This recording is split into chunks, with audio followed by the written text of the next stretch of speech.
My wife had woke up and it was 12:45. I dashed outside and I saw the wildfire sweeping down the opposite mountain. And that kicked off a really traumatic couple of years. We lost all our money. I had a big health emergency and crash. How can I be so happy after losing everything? And so I wrote the book Bliss Brain that year. If you meditate right, your brain's changing in 30 days, not 10,000 hours, not 10 years, 30 days. If you do the work, if you do meditate daily, if you do center yourself and have a lot of positive inputs going into your senses, all those acts of spiritual intelligence are firing certain networks in your brain in the Enlightenment Network. Welcome to the Heal with Kelly podcast. I'm Kelly Noonan-Gorse, and every week I speak to the leading doctors, healers, spiritual teachers, and scientists to find out what is truly possible when it comes to healing. I also interview real people with extraordinary healing stories. My philosophy is, what's possible for one is possible for all. Thank you for joining me on this beautiful journey of remembering our divine nature and tapping into the truths that shall set us free. Hey everyone, and welcome to the Heal with Kelly podcast. I'm your host, Kelly Gorse, and today I am beaming. My smile is just exploding out of the side of my cheeks because I have reunited with my dear friend Dawson Church. Let me tell you a little bit about Dawson, in case you are not aware. But Dawson Church is an award-winning science writer with 3 best-selling books to his credit. The Genie in Your Genes was the first book to demonstrate that emotions drive gene expression. Mind to Matter showed that the brain creates much of what we think of as objective reality. And then Bliss Brain demonstrates that peak mental states rapidly remodel the brain for happiness. Dawson founded the Veterans Stress Solution, which has offered free treatment to over 20,000 veterans with PTSD. His groundbreaking research has been published in many prestigious scientific journals. He shares how to apply these breakthroughs to health and athletic performance through EFTuniverse.com, one of the most visited alternative healing sites on the web. We are here to talk about so many things. I'm so excited for this conversation, but mostly about his latest book, Spiritual Intelligence. So Dawson, so good to see you. Welcome back. Kelly, it's wonderful. And when I saw we were on for today, I had this rush of positive emotion. And I thought that energy is so real and we can feel energy. We feel energy of other people. Some people catalyze great energy in us and we can learn to catalyze it in ourselves. So my prayer as we start is that we help everyone here catalyze their own great energy as they tune into ours together. Yes, well, thank you. Thank you for that prayer. And I just don't, I think that we together, our positive, just joy and exuberance kind of amplifies each other. So I'm excited to see where this goes. Yeah, Yeah. amplification is good, and really people spark each other that way. And as you go about your life and your psychological growth and your spiritual journey, you'll find that the kinds of people you attract and you resonate with change. So the people you resonate with after a certain milestone of growth won't be the same people as before that, and that is just part of the unfolding pattern of life. Absolutely. And yeah, I feel like that's happened. I've grown so much so that, I'm now kind of my relationship and my marriage is transformed. It just change is the only constant, right? Things are all constantly evolving and changing. And I think you and I last saw each other when we were filming an interview for the Hay House Summit. And I was pregnant with my daughter, Riley. And I just remember such a beautiful, besides our conversation, you gave me like a hands-on blessing. And I truly, every time I look at my daughter and, you and Michael Beckwith both blessed her in my womb. And I really genuinely feel and see that she just has this wisdom and light that I don't know. I just thank you for whatever you did because it translated. Well, we have that wisdom and light as we're coming in down the chute into a human body. And then for many of us, it gets covered up in various ways. And so the actual purpose of our life is to reverse that process of having it all covered up and learn to be that same light being we were when we were a kid. And one of the pieces of data that I was so struck by when I read these studies. There was a researcher who made it his business for many, many years to measure the number of times a day people laugh. How often do you laugh? Do you wake up in the morning laughing? Do you laugh throughout the day? Do you laugh often? I was married to somebody who I loved dearly, for many, many, many years. But again, she didn't laugh much and she didn't like me laughing. And so that was all shut down during that marriage. And then eventually now, my wife I've had for the last many years, we laugh all the time. We sometimes just lay in bed, we're about to fall asleep, and we just start laughing for no reason at all. So this researcher found that the average child, the average toddler, 2, 3, 4 years old, they're exploring the world, they're seeing all these magnificent new things, and they laugh about 300 times a day. And then he looked at the laughter of adults and he found that the average adult laughs about 20 times a day. And so we shut down 95% of our laughter between the ages of 3, 4, and the ages of in our mid-20s. And I mean, our job is to recapture that laughter, that wonder we had. So just the way Riley came in, and you see Riley now, that's all of us are meant to be Riley. All of us are meant to be expressing our fullest potential. And then our job as adults is to find those things that shut it down and to erase those blocks so we can go back to laughing 300 times a day. I mean, I and your laugh is so good. It's like contagious. It's pure joy, It makes you feel lighter, it's exuberance. And laughter truly is medicine. So in the state of the world today, we definitely need to enlist laughter more into our lives. I want to also, one of the stories you told me 6 years ago, and it had happened right before, but I think it was the fires in Northern California. And you can tell the story, but I still remember the miracle of you and your wife laying in bed. And I forgot who woke up first, but someone, by the grace of God, woke up in the middle of the night out of nowhere and just, it saved your life. So can you just tell us a story based, because I just went through my own fire experience. And so we have this shared kind of experience I want to dive into. Yeah, it was my wife that woke up and it was 12:45 and she shook me by the shoulder and said something's really wrong. And I looked at the alarm clock. It said 12:45. I dashed outside and I saw the wildfire sweeping down the opposite mountain toward our house, our property. We had a big rural property. And I just loudly said, "We're getting out of here right now." And the power went out. We were stumbling around. We just grabbed whatever clothes we could, threw them on, grabbed our phones, and we literally took a deep breath and we sprinted out to the car.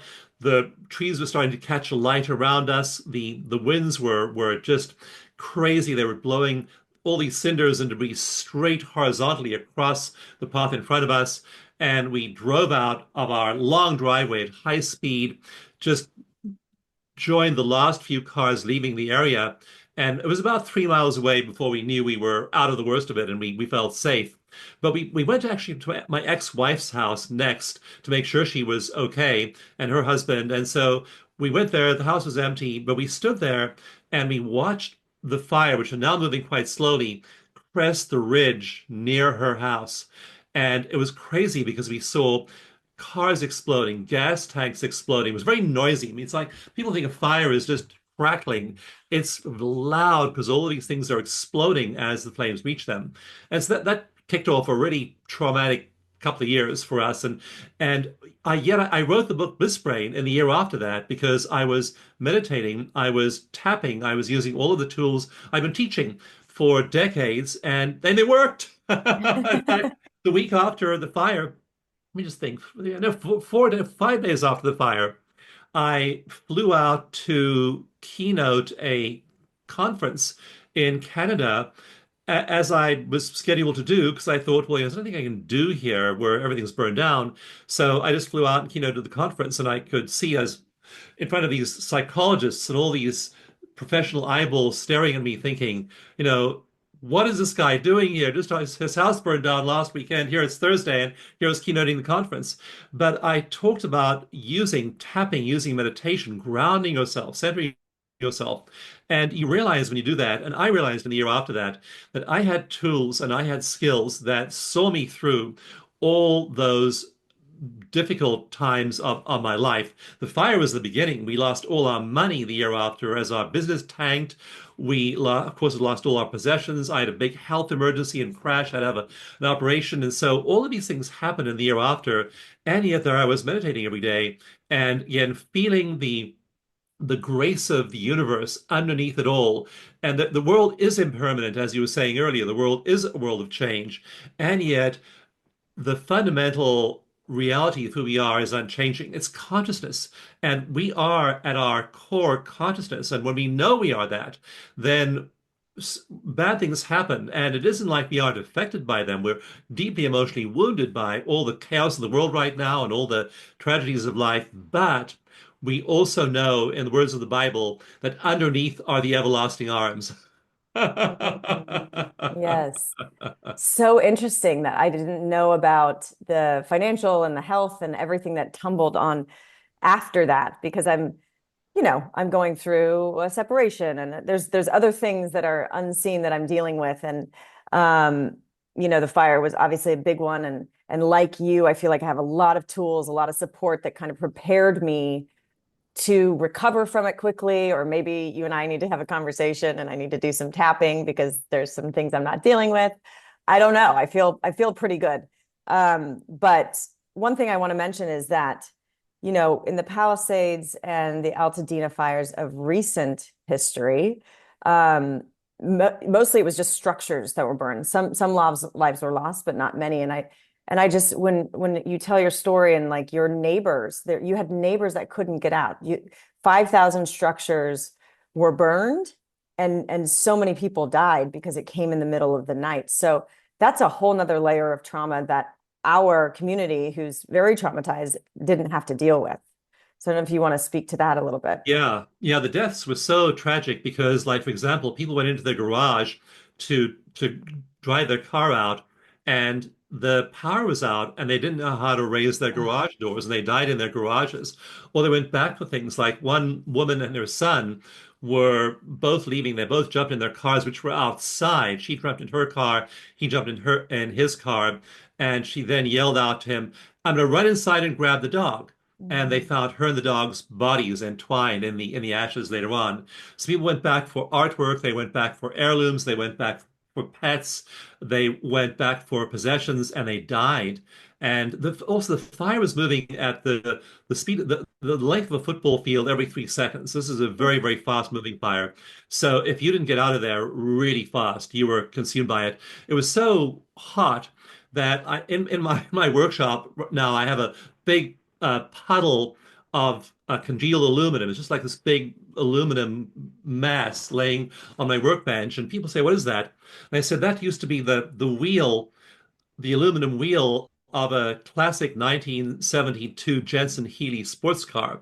And it melted glass, it melted aluminum, it melted all kinds of objects. And it was just that violent, that hot. So yeah, the human loss of life, the animal loss of life, the disorientation of those 5,000 homes burning was really just off the charts for us. And then, of course, there were other fires after that. The Paradise Fire came next. Even more people lost their lives in that. So, yeah, these are our events. And we are living in a world now in which climate change is a reality, and fires are getting more frequent and they're getting hotter. The climate is changing in Northern California. It's getting warmer. We just had recently had the Lahaina fire. Hawaii is getting hotter and drier. So these climate change events are affecting people worldwide. And by some estimates, there are going to be hundreds of millions of climate refugees in the next decade. So it's a reality that we collectively, not just individually, we collectively have to prepare our minds for. Yes. So as you talk about the subsequent events of like the financial loss and the health, challenge, you are spiritually intelligent. We'll get to your book in a minute. I feel like I've been blessed with a lot of personal development work and spiritual growth and, mystical experiences and everything that kind of also prepared me. But I still like these challenges keep coming kind of waves. Like the set is just coming, and I liken it to surfing because, it's when you're in flow, it's the greatest feeling of your life. But like sometimes when you're paddling out, the waves just keep coming and then you're in the spin cycle and you think you're going to drown. And so, the separation and then this, that, and the other thing and the fire, it's like I've just been in this really intense period, challenging period. And I have like at the same time have been lifted the veil and shown like that I can fully trust and surrender in those everlasting hands, as you called it. Like, how did you, based on all of the work you've done and the meditation and the hours and thousands of hours of meditation and this deep connection you felt, how did you navigate the justification of like, why the financial loss? I'm such a good person. I've done, my life is of service. Like, it's so easy for us to fall into victimhood and woe is me and question all of these knowings that like life is for us and the universe has our back and all of these things. Like, but when you go through those things one after another, I can't help but question, like, am I insane? Or like, you know what I mean? How did you navigate it? And did you fall into victimhood at some point? That's a great question, Kelly, because generally speaking, when you're in flow and when you're in sync, when you're meditating, when you're developing your spiritual intelligence, when you're steeping your consciousness in positive messages, positive media, being with positive people, generally speaking, your life goes much, much easier. And the evidence of this is interesting. It was a series of studies done by some dear friends of mine. And what they show, and I won't go into all the science behind this, it's in my books, and they in one set of experiments tracked heart coherence in people and the heart rhythms of people over the course of a month, 30 days. That's a long period of time. And they had peaks and valleys in their heart coherence. They then tracked sunspots and solar activity and solar flares. And when they put the two graphs over each other, they looked very much the same. They mirrored each other. So solar activity is due to cosmic cycles. These are very, very large that are galaxy-sized events, and yet we are in sync when we're in those elevated states of consciousness with them, and our heart coherence matches them. Not only that, when we're in sync with those planetary cycles, I point out in my books that we are in sync with everybody else who is in sync with them and generally in sync with nature. So our lives actually do become much smoother when we are developing our spiritual intelligence. But I'm always curious as to when it fails. What happens when it Yes. doesn't work? What happens when you get a piece of guidance and it leads you to disaster, or you think you've got guidance and you have a disaster, or something you really wanted to have happen? Um, doesn't happen. And I look back at my life and I've had these tragedies. Like I had my second child died, and it was such an unexpected thing. His name was Montague, and I'd written a book about my first child called Communing with the Spirit of Your Unborn Child. This is in the mid 80s, and people loved that book because it was about spiritual parenting. It was so powerful to them. And then to have the second child die was so devastating. I wrote another book about that called Facing Death, Finding Love. And so when you have that unexpected death or that divorce or that financial crash, when things aren't seemingly working for you, that is so interesting. And what I say is it happens less to you because you aren't bumping along out of sync with those great cosmic cycles. You are in sync with them. And still, there are going to be times of turbulence in your life because maybe you're caught up in climate change. Maybe you're caught up in social or political movements that are cycles that are much, much larger than you as the individual. Like if there's a recession, guess what? It's a recession for everybody. It's not like the spiritual people get to be exempt. But what the spiritual people will do when they have the divorce or when they have the financial loss, they lose their job, the economy goes down, their savings dwindle, whatever the challenge might be, is that they know who they are and they know they have that sense of connection with ultimate consciousness, and that is what's called in mystical circles the perennial philosophy that underlies all the religions. And all the religions, no matter how different they look, all share that perennial philosophy, which is that we live in a world of change, but underneath that change is something eternal and unchanging. And that something is consciousness. And our job, your purpose as a human being, the purpose of every single human being, the reason you dropped down here through the chute into a body and found yourself walking on these two legs and being in this thing for 70 or 100 years or however long your body lasts, the reason you're here is to realize that, is to have that connection, have your local awareness, your immediate mind and consciousness discover that you are part of that universal consciousness and then live from that place. And when you are in that place of knowing, of that certainty that consciousness is there and always there and cannot be created and destroyed. I had one photo I published in the Huffington Post after the fire, and the office burned down. My office burned down, and there was just a layer of ash on this concrete slab, and the computers melted, and everything was just totally destroyed. There was just this layer of ash. The only thing left recognizable in the office, there was a stone Buddha statue that many years before somebody had stuck in the back of a closet. Then we piled papers up on top of it, and it had been forgotten there for years. No one even knew it was there. But guess what? Once everything burned down, there was the Buddha sitting there absolutely serene. And to me, there was such a metaphor for consciousness and love. And I wrote in my Huffington Post blog, compassion can't be destroyed. Love Mm. can't be burned. Kindness and altruism and optimism, all these things are eternal and they're what counts. I tell people, tell me, the time of the Buddha, who was the king of India? Who ruled India back then? Nobody knows. I say, during the time Jesus was teaching and preaching, who was the Roman emperor? People scratch their heads. When Gandhi was active in India and creating huge change in India, who is the ruler? Who is the viceroy of India? Nobody has any idea. We've forgotten all these material rulers the way we'll forget the president's name, but we will remember the names of people with spiritual intelligence who are anchored in that ineffable reality that underlies everything. So that's where our strength comes from. That's where we know we are. We know we emerge from that into that body. And when our body dies, we don't fear the body. People totally lose their fear of death in this process.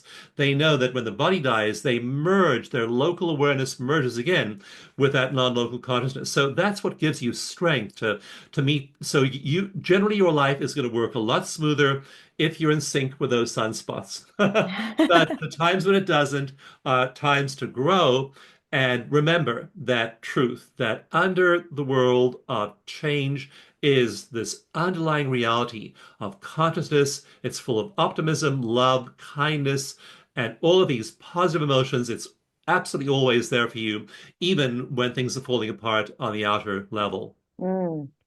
And do you look at like what is the purpose of becoming non-local consciousness and then deciding to take an incarnation as a body? Like, is it a classroom for our soul's evolution?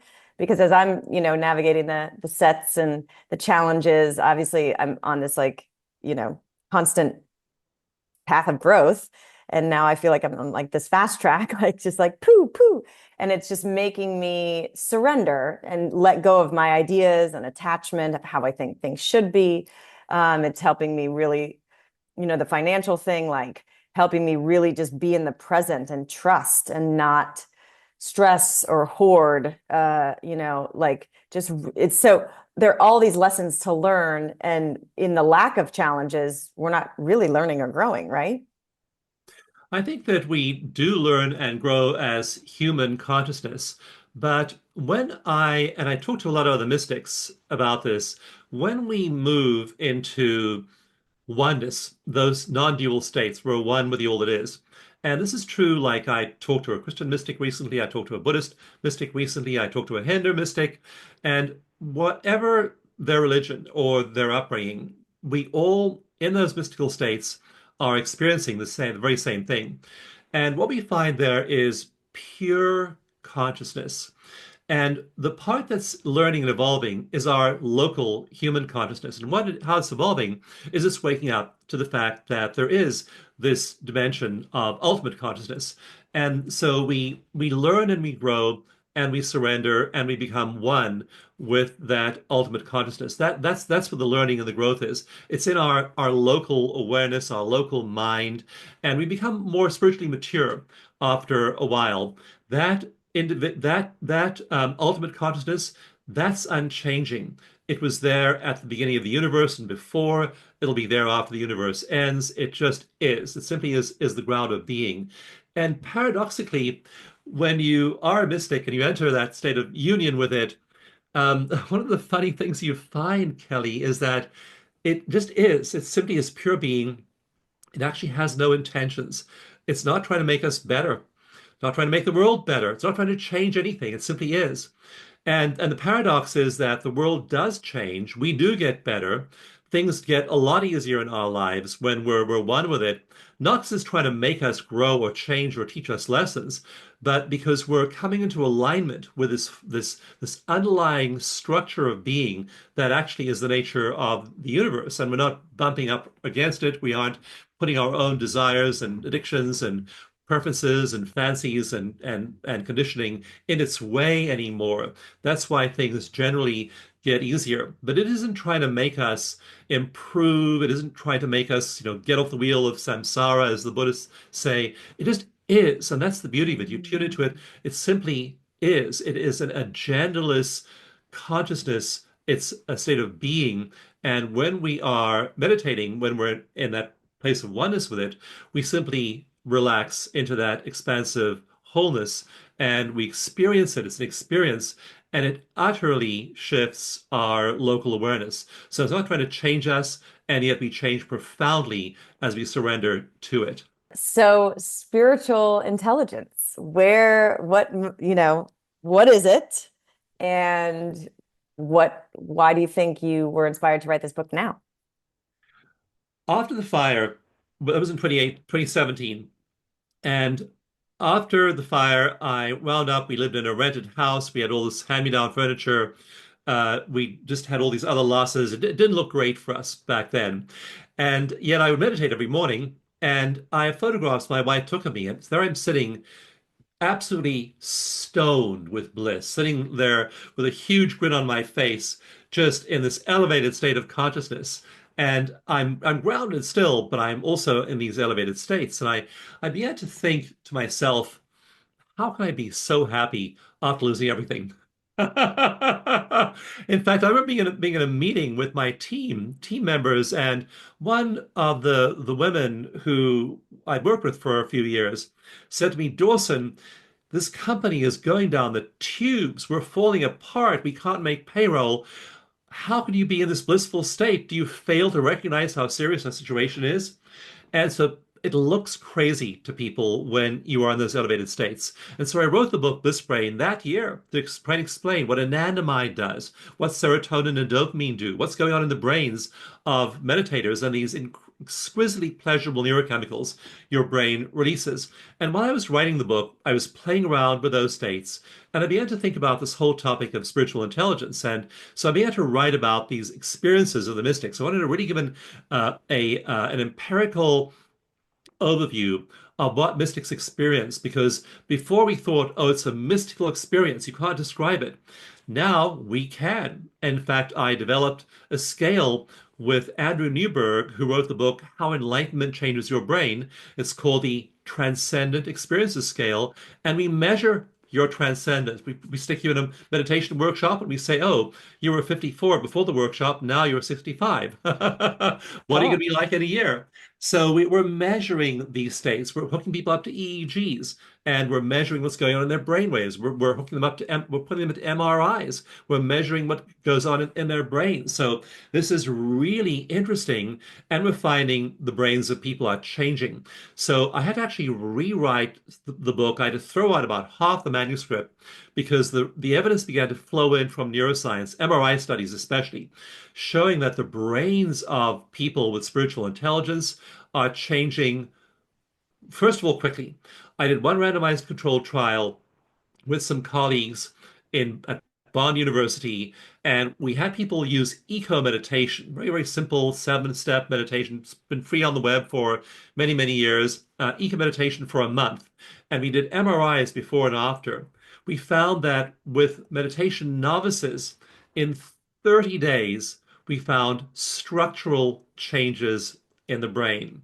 This is like saying, okay, I go to the gym, I work out for 30 days. I now have a body like Chris Hemsworth, okay? It does not happen with your muscles. It happens with your brain. Your brain starts to change visibly. MRI slides can show how your brain is changing. So we begin to find out that if you meditate right, your brain's changing in 30 days, not 10,000 hours, not 10 years, not joining a monastery and giving up, coffee, sex, alcohol, Thank God. No, I'm kidding. and all those other things. You don't have to do all that. You can just meditate and you can have these changes in your brain. The second thing we found is how many brain regions are remodeled. We found remodeling going all the way from the front of the brain to the back of the brain, the sides of the brain. And so that was the big finding. And the third big finding in that I explained in the book is that when we do these things, those parts of the brain grow and work together. And so these parts of the brain collectively are called the Enlightenment Network. It gets bigger in meditators. Some parts of it, like the emotion regulation circuit, start growing at 10% a month. They're exploding in growth with effective meditation. So now you've got this network in your head. It's there in everybody's head. We don't have to go and find it or develop it or grow it. We certainly will grow if you meditate, but you have it. Every single person has it. So we explain what this structure is, and this structure enables us to connect with that larger consciousness. So the idea is absolutely astonishing. We literally have wiring, a large amount of wiring. Our brains literally are wired to connect with non-local cosmic consciousness. And spiritual intelligence is the degree to which we have the smarts to turn it on and actually do that on a regular basis. And when we do that on a regular basis, it starts to connect with us and communicate with us, and our lives change as a result of that guidance. It's a two-way communication. What also seems to happen for people doing this is that the joy you experience is so far off the charts that you can't even explain it. You have to go to Sanskrit words to actually use language that'll capture the degree of joy you feel. It's far beyond normal happiness. So you have become really, really happy. But also, there's some sense in which cosmic consciousness becomes very happy that someone's paying attention to it and channeling it. So there's like this rush of energy from consciousness itself that somebody's waking up in the morning, going and sitting on a meditation stool and tuning in. It's like there's this beautiful heavenly music of the spheres broadcast going out all day, every day, but nobody's bothering to meditate and tune their dial to it. You tune your dial to it every day, and the musicians are really happy. So they start to work through you and help you. And so that's what we found is that everyone has this network in their heads. It's a matter of turning it on and tuning into that wonderful message, and then seeing how it flows through and shapes your life. It's amazing. It's, I laugh sometimes because people look at my life and they're like, "Oh, you're so privileged. Easy for you to say this, that, and the other thing. Easy for you to have hope and easy for you to be happy and healthy. You're privileged, this, that, and the other thing." And I'm like, okay, yes, of course. I was born into the United States all these things that define privilege, right? But I started meditating in 2007. I've been like a voracious consumer of wisdom and teachings and daily practice of meditation and all of the healing modalities. And so what comes first? Like I've done the work. And as you're talking, who has done the neuroscience, the research, and showing what actually happens in our brains when we are meditating, connecting, and breath work, connecting with nature, moving our bodies, syncing, getting good sleep, syncing with sunlight. Like if you start to become aware of these things and start to practice these things on a daily basis, you consciously get into heart and brain coherence, you're changing your physical apparatus, which then makes a stronger, easier connection to spirit, divine, and all of that download of information, which then it's a Russian exchange of energy, and then your frequency and vibration change, and then you're attracting different things and experiences into your life that, potentially enhances your life and people. And so I kind of chuckled to myself. I don't need to defend or argue, but I think it's the perfect time to share, like, I have created an amazing life, but I think it's because I've done the work, like, and it's you just keep doing it. Like, even it's a practice for a reason. And some I have profound experiences, and some I'm just like doing it to just shake a little bit of the stress off from the day, but just doing it every day to know that my brain has changed. And then the information and energetic exchange, I have a greater capacity for. And then the intuition comes, and the inspiration, and then the trust, and it snowballs, So all of that to say, do the work and pick up this book for those who want to trust the science behind why we are practicing these things every day. Yeah. Yeah, so you do have to do the work, and that is the um, the process of developing these abilities and skills, activating those brain regions, and then stimulating their growth. If you do the work, if you do meditate daily, if you do center yourself and have a lot of positive inputs going into your senses, like positive things you see, choosing positive media, you're all those acts of spiritual intelligence are firing certain networks in your brain in the Enlightenment Network. And so you're turning it on daily. When you turn it on, it starts to grow, it becomes bigger. Then when you get a challenge, you have all this hardware in your brain. And that's what I really am, the point I'm making in the book in a big way. This is hardware in the brain. It literally grows your brain, it makes your brain younger. Some of the monks that are studied, their brain age is 9 years younger than their chronological age. Wow. So the biological age of their brain, imagine having a brain 9 years younger. So if you're 50 years old, imagine having a brain that's 41 years old. If you're 80 years old, imagine having a brain that's 71 years old. We're finding that there's this big gap opening up in brain age. The other thing I talk about in the book, which is the scary side of this, is brain shrinkage. And in chapter 2, I talk not just about growing your Enlightenment Network, growing those brain regions, which happens in meditators, but the shrinkage of the brain, because the human brain shrinks naturally decade by decade after the age of about 35 or 40. So between 40 and 85, we lose 25% of our brain mass. Oof. Our brain shrinks by 25%, the average human brain, by the time we're 85. So we're losing neurons. And so it's really important to do that. What I also have in chapter 2 is images. The book is full of pictures. The book is a lot of stories of people who do various things and you see changes in their lives, as well as science, and a lot of images and illustrations. And one of the starkest ones is a slab in a morgue. On it is a normal human, healthy human brain of a 65-year-old. Next to it is the brain of an Alzheimer's patient Mm. at 65, and the Alzheimer's brain has shrunk by 70%. The Alzheimer's brain is a little walnut rattling around in a great big empty skull. I mean, it's really, really Wow. startling to see what happens in the Alzheimer's brain, people with cognitive decline. And so, chapter 2 of Spiritual Intelligence ends by going into depth about one particular study in which they took Alzheimer's patients. They had cognitive decline, they had measurable cognitive decline, their brains were in that process of shrinking, and they taught them to meditate. And they used, again, very effective evidence-based meditation techniques.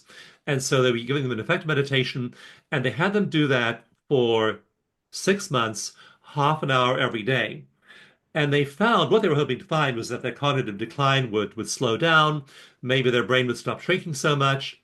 They found when they put them back into the MRI scanners after 6 months of meditation, their brains began to grow. Oh my gosh. It reversed cognitive decline, and the parts that grew were the hippocampus, memory, learning, emotion regulation, all of these positive uh, effects of hippocampal growth and parts of the prefrontal cortex, executive function. So now they can control themselves better and they can regulate their emotions better. Their memory and learning centers are growing, not shrinking.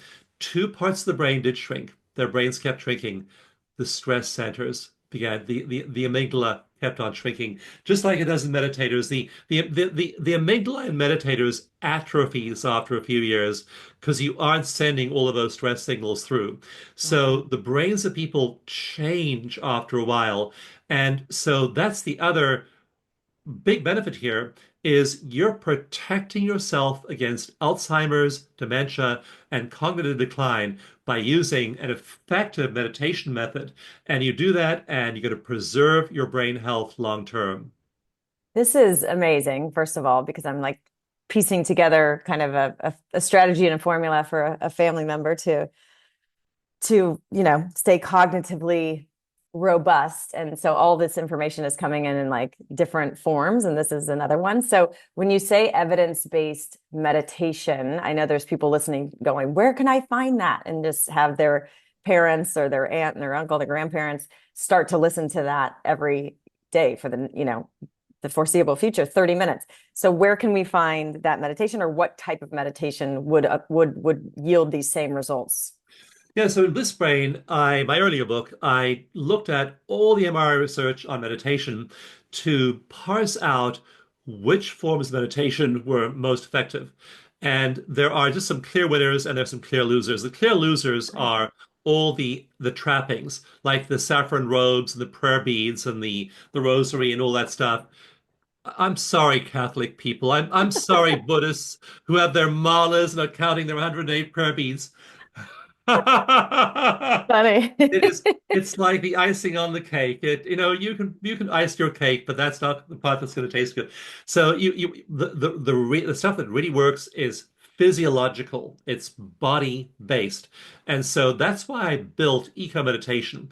Eco meditation is a combination of evidence-based things that keep you in your body. It's a certain breathing rhythm that generates heart coherence. It's relaxing certain muscles that send a signal to your vagus nerve and your parasympathetic nervous system to turn on big time. So it's just these physical things you do. It's called eco meditation. It's free on the web. Just go to ecomeditation.com. It's all over the place. There are tracks on Insight Timer. There people have recorded their own tracks. So it's everywhere. And ECO meditation. Download that track. And again, it's body based. You have to do something that's going to really affect your body. Doing things that affect your mind or try to control your mind with your mind is just not very effective. And in MRI studies does not produce the kinds of beneficial brain changes or brain activity that we know do result in long-term beneficial brain change. So you need a body-based meditation, keeps you in your body where you feel it. You literally feel that you are deep in your gut, deep in your being, deep in your heart, you can literally feel the changes in your body, and that's the kind of meditation that's effective. Amazing. Eco meditation. Amazing. And left to our own devices, the brain has a negative bias for survival and evolution and, to keep you alive. So I love like pointing out, I mean, all of the benefits the spiritual intelligence benefits, the physical benefits, you know, uh, getting your brain younger so you don't have cognitive decline, like all of these things are enough to sell me. But then there's people that are like, oh, I can't meditate. I'm too busy. I'm too this, that, and the other thing. And um, left to our own, if you're not doing a practice like meditation, if you're not taking the reins of your mind and dropping into your body and regulating and doing these practices, we are kind of looking for negative threats in our environment. And so we're just constantly in stress and living in a world where it's just pure chaos right now. And, impending climate change, doom around every corner. Like it seems like we all need this practice. We all need this. Otherwise, we're all going to go insane. Yeah, and I've heard that excuse before, I don't have enough time. So here's my proposition to you. If you think you don't have enough time, I'm going to give you as a totally free gift, bonus, Woo. one extra day a week.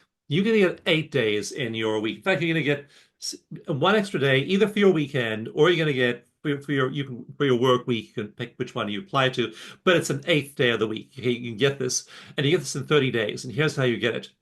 Okay, we're creating time here. I love it. Expanding So time. well, I tell the story in chapter 5 of Spiritual Intelligence. I was raised in a very religious household, and one of the things that my parents and other members of the clergy used to say is that, oh, that person is useless. He has his head in the clouds. Like people who are having mystical experiences or spiritual epiphanies, they said, his feet not on the ground, his head's in the clouds.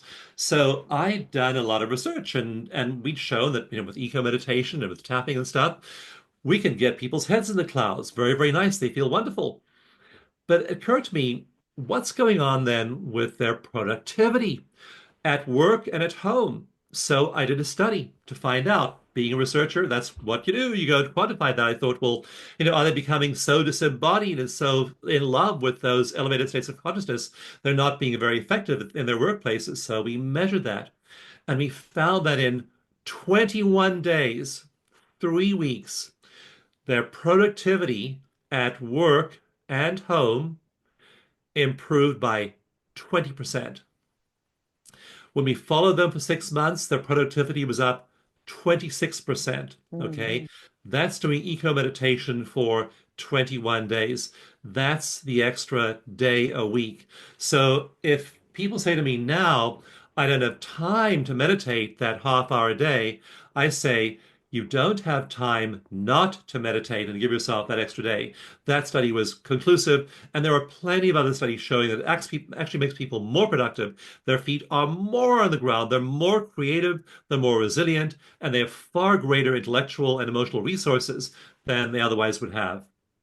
Yeah, you put that slide in an investor deck. You're getting a lot more millions invested into your company. That's amazing. I want to talk about EFT for a little bit because we haven't talked about tapping, and you are one of the OGs of like really showing the research behind it and showing the just absolute efficacy for effectiveness of it for regulating the nervous system and releasing trauma. So talk about EFT and how that can help us do those things I just mentioned. Yeah, so I teach meditation, emphasize meditation, and recommend a daily meditation practice of 20 or 30 minutes of eco meditation in the morning. And so it's important to do it in the morning because your brain is in delta much of the night, and then eco meditation will extend that delta into your day, and that has all kinds of beneficial effects. So meditation is one plank of well-being.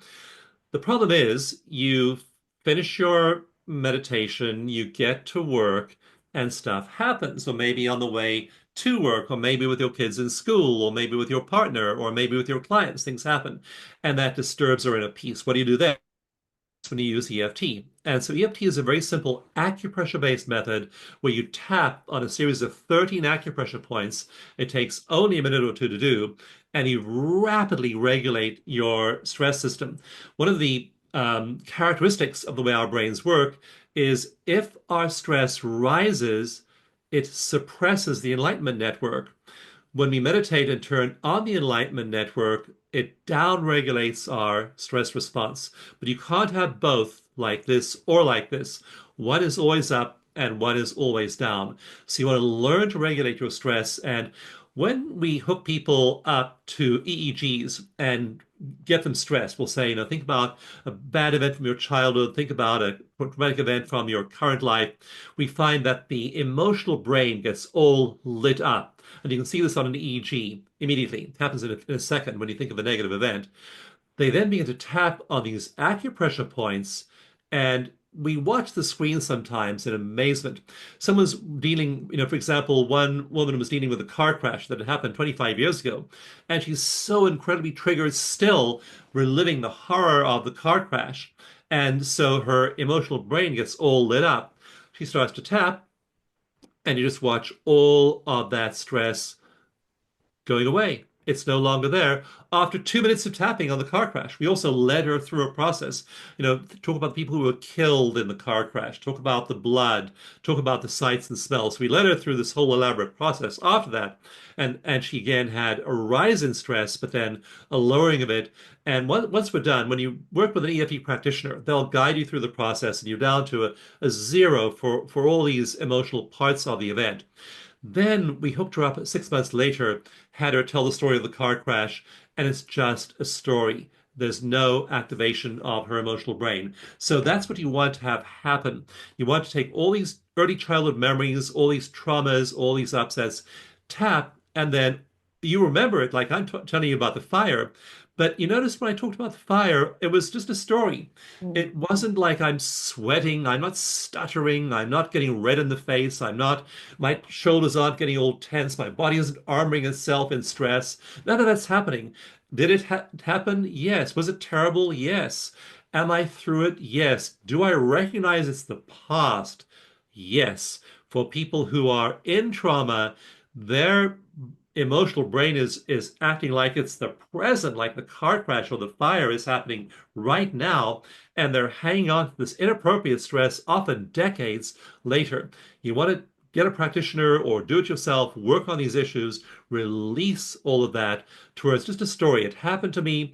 Was it terrible? Yes. Am I okay? Did I get through it? Yes. Am I fine today? Yes. And when you're through it, like, COVID happened, Kelly, and people are like, it's 2020, people saying, aren't you worried about COVID? And I'm thinking, geez, I ran away through a fire. No, no, I'm not very stressed about COVID, actually. Yeah. So you become, Malcolm Gladwell calls that he has a name for it, this resiliency effect, where the near miss effect, where once you've made it through these issues, once you've resolved your past, you are fearless. You lose your fear of death, you lose your fear of the future, you lose your fear of the unknown. So it really changes your life dramatically to use EFT and to go and resolve those past traumas. Amazing. Yeah, because we all have traumas, big T's, little T's, trauma, trauma, trauma. And there's so many wonderful therapies, but like you've done EFT with a lot of veterans and help them, PTSD is real. That's a real in the system from the horrors of war that these soldiers have witnessed, and to use EFT effectively to remove those traumas and kind of desensitize those stories and those, is just miraculous. But last question, if you have time, do you have time for one more question? Hmm? Okay.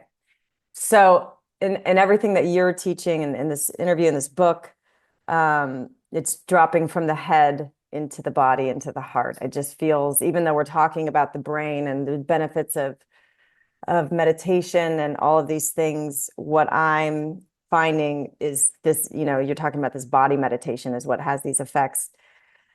And I've talked to so many different experts, teachers from all different backgrounds. And it seems like to me, whether it's Marianne Williamson or my friend Kimberly, who wrote The Power of the Five Hearts, and you and all these healers I work with, we seem like we're entering this paradigm of like the heart and out of the head, which has been this amazing age of enlightenment and technology and advancement.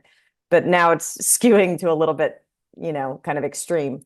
So what does that mean, like dropping into the heart for this new future, and how compassion plays into that?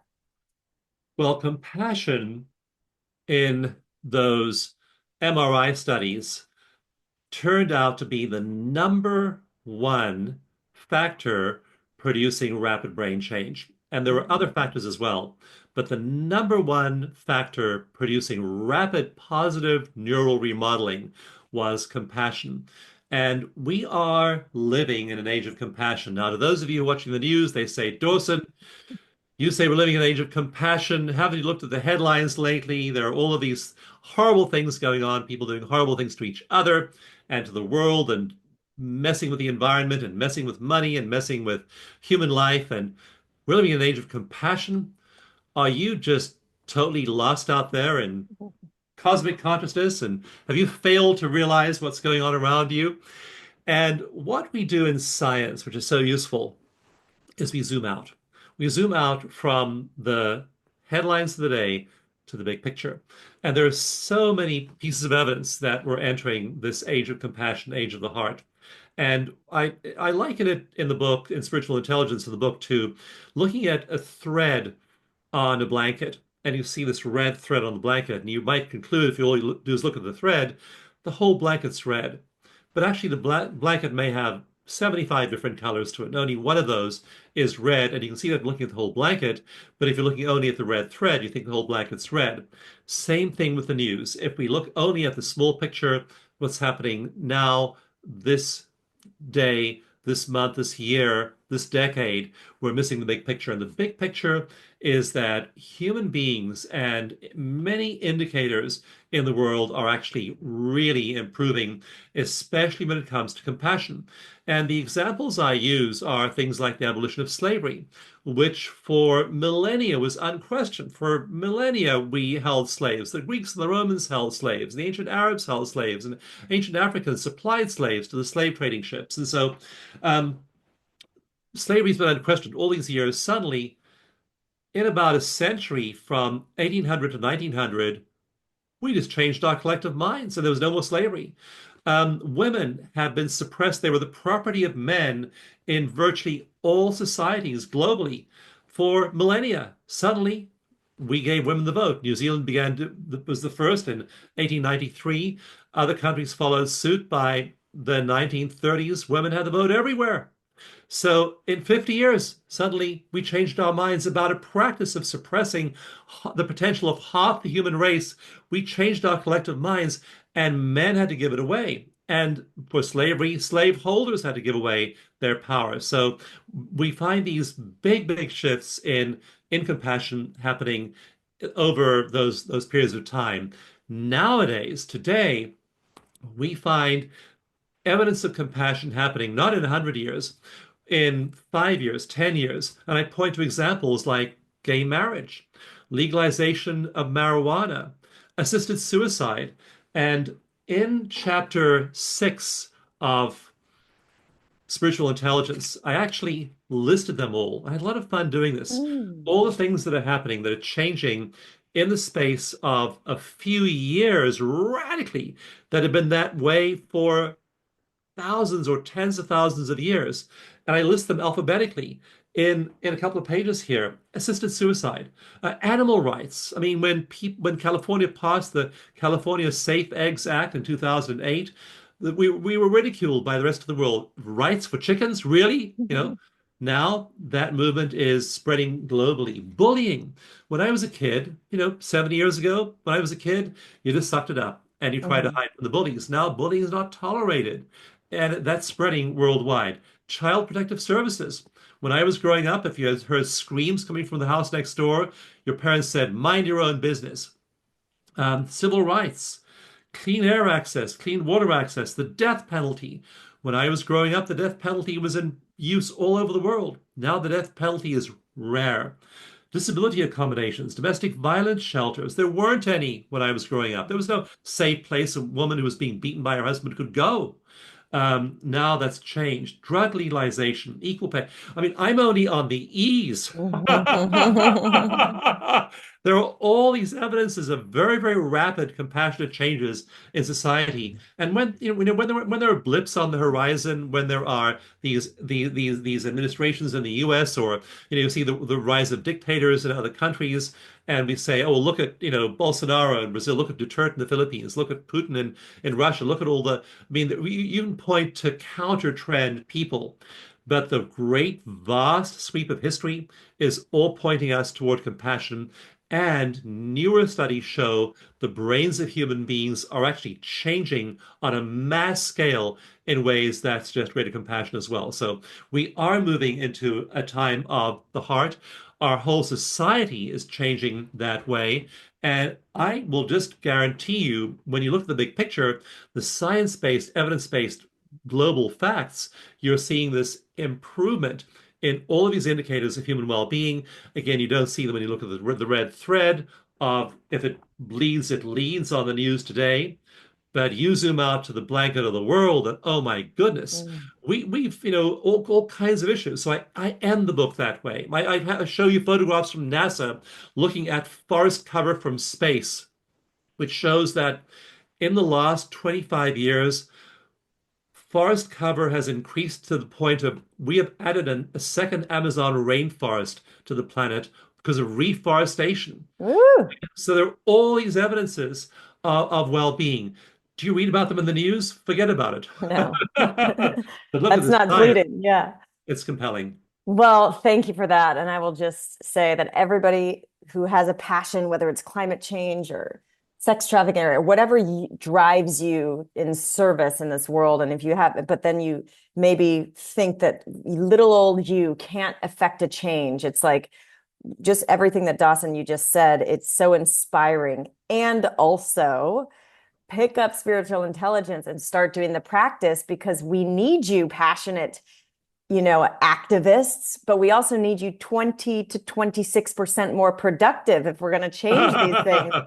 So I would highly recommend you start doing these meditation practices and EFT and all of the other things that you can learn to improve your spiritual intelligence so that you have the resilience and the energy and the inspiration and intuition to affect the level of change that you are told and passionate about, because that's what we're all here to do. And I believe in you. But let's up your spiritual intelligence so we could do it a lot quicker. And where can people find your book? Yeah, so one thing too is at the end of each chapter, there's a section called Deepening Practices and Extended Play Resources. So if you go to the very last page of each chapter of Spiritual Intelligence, the book's in color, by the way, with all kinds of beautiful Oh, illustrations as well. beautiful. And so Deepening Practices, Extended Play Resources, and there are links here to meditations. There are links to videos. There are links to other resources to help you apply the principles in that particular chapter. So chapter by chapter, you'll read about all of this, and then there are all of those techniques to use. And just go to the website spiritualintelligencebook.com. You have to have the word book on the end there, spiritualintelligencebook.com, and grab a copy of the book, pre-order it, and it'll arrive very shortly. You'll also get the first two chapters free when you order the book there. So even before the book arrives, you will have a chance to go to the first two chapters, and you will then grab those extended play resources, those deepening practices, download the meditations, and just start using them. It's so easy. They're free. They're available. They go on your device. And then again, do those meditations in the morning. So go to the extended play resources and buy the book at spiritualintelligencebook.com for eco meditation, for EFT tapping, for all of those things that will make your life make you laugh a whole lot more and maybe even as often as you did when you were two. Ooh, let us hope. Yes. Amazing. Thank you so much. This has been an absolute joy and lots of laughter. Thanks for your wonderful work, Kelly. Bless you. Thank you. Thank you for listening to the Heal with Kelly podcast. Be sure to tune in every Thursday for more empowering wisdom and inspiring healing stories. And make sure you hit the follow button on Apple, Spotify, or wherever you get your podcasts so you don't miss that one episode that holds the answer you've been searching for. Oh, and if you found this episode inspiring, please rate, review, and share Heal with Kelly so that we can grow our audience and reach more people. We truly appreciate it. Lots of love.